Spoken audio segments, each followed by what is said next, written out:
కాంగ్రెస్ ప్రభుత్వం ఇచ్చిన హామీలను అమలు చేస్తోందని డిప్యూటీ సీఎం బట్టి విక్రమార్క అన్నారు. ఉచిత బస్సు ప్రయాణం, సన్న బియ్యం, రాజీవ్ ఆరోగ్యశ్రీతో లక్షల కుటుంబాలకు లబ్ధి చేకూరుతోందని మీడియా సమావేశంలో చెప్పారు. 95,351 కోట్ల సంక్షేమ పథకాల కోసమే ఖర్చు చేసినట్లు వెల్లడించారు. రాహుల్ సూచనతో కులగణన చేపట్టి దేశానికి రోల్ మోడల్ గా నిలిచామన్నారు. 1వ తేదీనే జీతాలు చెల్లిస్తున్నామని పేర్కొన్నారు. హైదరాబాద్ కూకట్పల్లి పిఎస్ లో విచిత్రమైన కేసు నమోదైంది. ప్యాకెట్ పాలు విరిగిపోయాయని రాములు అదే వ్యక్తి పోలీసులను ఆశ్రయించాడు. అతను ఓ సూపర్ మార్కెట్ లోని 2 పాల ప్యాకెట్లు కొన్నాడు. ఒకదాన్ని కట్ చేసి వేడి చేసేందుకు గిన్నెల పోయగా అవి విరిగిపోయాయి. దీంతో వెంటనే ఆ దుకాణానికి వెళ్లి ప్రశ్నించగా తమకేం సంబంధం లేదంటూ వారు సమాధానం ఇచ్చినట్లు ఫిర్యాదులో పేర్కొన్నారు. దీనిపై నెట్టింట మీమ్స్ చక్కర్లు కొడుతున్నాయి.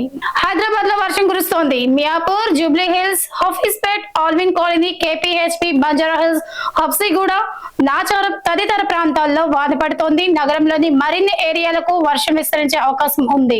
ఫోన్ ట్యాపింగ్ పై విచారణ ఇంకా ఎంతకాలం చేస్తారని బీజేపీ ఎంపీ ఈటెల ప్రశ్నించారు. ట్యాపింగ్ కేసులో ఆయన సిట్ కు వాంగ్మూలం ఇచ్చిన అనంతరం మీడియాతో మాట్లాడారు. నా ఫోన్ అనేక సార్లు ట్యాప్ చేశారు.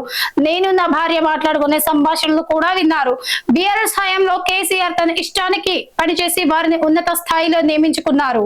ట్యాపింగ్ వెనుక ఎవరున్నా ప్రభుత్వం కఠిన చర్యలు తీసుకోవాలని డిమాండ్ చేశారు. గోదావరి నీటిపై ఏపీ సీఎం చంద్రబాబు మాయ మాటలు చెబుతున్నారని బీఆర్ఎస్ నేత జగదీష్ రెడ్డి విమర్శించారు. గోదావరి, కావేరీ నదుల అనుసంధానం అంటూ ఆయన కుట్ర చేస్తున్నారని ఆరోపించారు. మిగులు జలాలు సముద్రంలో కలుస్తాయనేది పెద్ద మోసం.